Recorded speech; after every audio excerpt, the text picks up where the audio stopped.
જય ભોલેનાથ મિત્રો, વડીલો, સ્નેહીજનો, મિત્રો, હું તમને એક સમાજને એક મેસેજ આપવા માગું છું. અને આ મેસેજ એવો છે કે બધા જાણે જ છે, એવું નથી કે હું પહેલી વાર મેસેજ આપું છું. પણ મને જ્યાં સુધી પોતાને ફીલ ના થાય ને ત્યાં સુધી એની જે મહત્વતા જે છે એ તમને ખબર ના પડે. તો મેસેજમાં એવું છે મિત્રો, હેલ્મેટ ફરજિયાત પહેરવું. તમે ગલી કૂચામાં એક સિટી એરિયામાં પણ જાઓ તો પણ હેલ્મેટ પહેરો, સિટી બહાર પણ થોડા કિલોમીટર માટે જાઓ તો પણ હેલ્મેટ પહેરો. હેલ્મેટ જે છે એ તમારા હેડનું એક પ્રોટેક્ટર બોડીગાર્ડ છે. હું એટલા માટે કહું છું કે થોડીક મારી નાનકડી વાત કરી દઉં તો તમને થોડુંક વધારે ખ્યાલ આવશે. હું જ્યારે ગઈ પૂનમે હમણાં 5 તારીખે શાળીંગપુર પૂનમ ભરવા જતો હતો. એમાં લીલિયાથી 10 કિલોમીટર નજીક એક ગોળાઈમાં જબરદસ્ત ભયંકર ગોળાઈ હતી. મારી પાસે બુલેટ હતું, સામે એક બોલેરો આવે છે અને બોલેરાવાળાએ ગોળાઈ લેતા થોડુંક બેલેન્સ ગુમાવતા મારી સામે આવે છે. એટલે મોરે મોરો બોલેરો અને મારો બુલેટ મોરે મોરો આવી ગયા. અને કહેવાય કે પછી મને હનુમાનજી દાદાએ કંઈક થોડીક શુદ્ધ બુદ્ધ આપી, એટલે મેં બુલેટનું મોરું ઉપાડીને જબરજસ્ત તાકાત કરી અને બુલેટને લેફ્ટ સાઈડ આમ ફેંક્યું, જેથી કરીને બહુ સારો બચાવ થયો છે. કે ત્યાં પોસિબલ નથી કે ત્યાં કોઈ એવી આ એક્સિડન્ટમાં જીવી શકે. પછી જેવું બુલેટ ફેંકતા રોડ ઉપર મારું માથું જબરજસ્ત પછડાય છે અને માથું પછડાઈને પાછું ઉલ્લે છે. તો તમને કહી દઉં મિત્રો, જે બુલેટની હેલ્મેટની જે બોર્ડર આવે છે એ બોર્ડર જે થોડી પહોંચી હોય એ બોર્ડરના આધારે મારા માથાનું રક્ષણ થયું છે. જો એ જગ્યાએ મારું હેલ્મેટ ના હોત તો મિત્રો અહીંથી ખોપરી આખી અલગ હોત. આ કોઈ બીવરાવા માટે મેસેજ નથી મિત્રો, આ ખાસ સમાજને આંખ ઉઘાડવા માટે મેસેજ છે.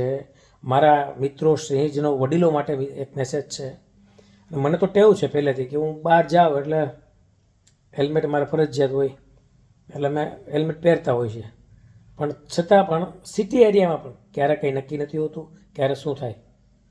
તો આપણે સેફ્ટી ફર્સ્ટ હેલ્મેટ પહેરી લેવું, જેથી કરીને આંખનું રક્ષણ, પવનનું રક્ષણ અને બધી રીતે રક્ષણ તે આપણે બચી શકીએ. અને હવે થોડીક એ વાત કરું કે શું થયું છે હાલ. તો સ્નેહીજનોને એમ થશે કે ભાઈ શું થયું, આ તે કોલ કરે ને એના કરતાં હું તમને થોડુંક લાઈવ ટેલિકાસ્ટ થોડુંક બતાવી દઉં.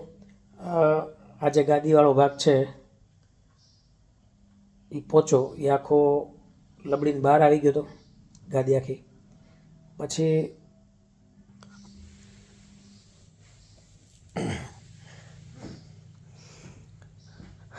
આ જે પગ છે, આ જે આપણે ની કહીએ, ઘૂંટણ કહીએ, ઘૂંટણના જે તાતણા કહેવાય, લેગામેન્ટ કહેવાય, એ લેગામેન્ટ બધા તૂટી ગયા છે.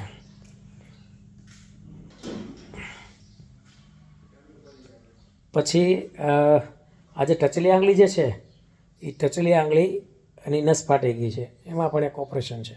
લેગામેન્ટનું એક ઓપરેશન છે, અથડીનું એક ઓપરેશન છે. તો યાર એ તો બધું ચાલ્યા કરે યાર, બધું નોર્મલ છે. પણ દાદા શક્તિ આપે અને બધું થઈ જાય.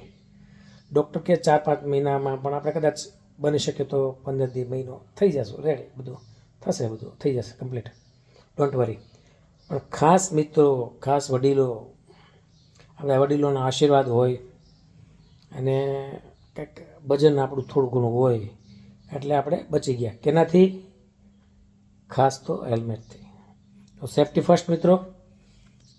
ફરી કહું છું તમને, હેલ્મેટ ફરજિયાત પહેરજો. મને એક નાની ક્લિપ બનાવવાનું મન થયું, શું કામ કે મારા કોઈ સ્નેહીજનોને કોઈ માથામાં ઈજા ના થાય.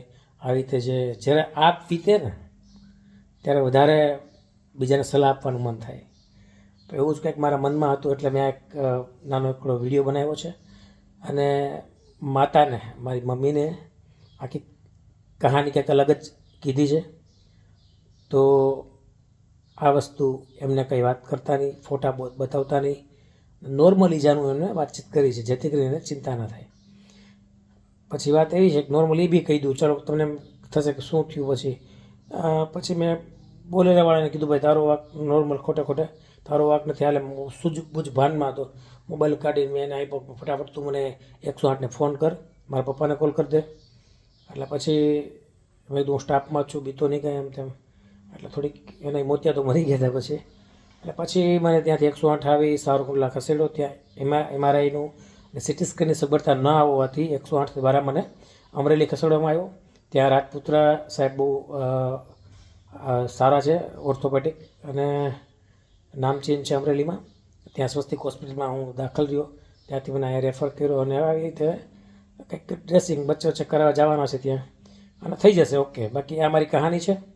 તો ફોન કરી અને કોઈ ખોટું એવી વાતચીત, આ મેં એટલા માટે એક વિડીયો બનાવ્યો છે કે આખી હિસ્ટ્રી આમાં આવી જાય અને વધારે વાતચીત ના કરવી પડે. ફર્સ્ટ ક્લાસ હું રેસ્ટ કરું. આ બતાવવાને રેસ્ટ કરો, ભગવાને એક મોકો આપ્યો છે. તો થેન્ક યુ. વધુ વાત નહીં કરતા. જય ભોલેનાથ, જય હિન્દ.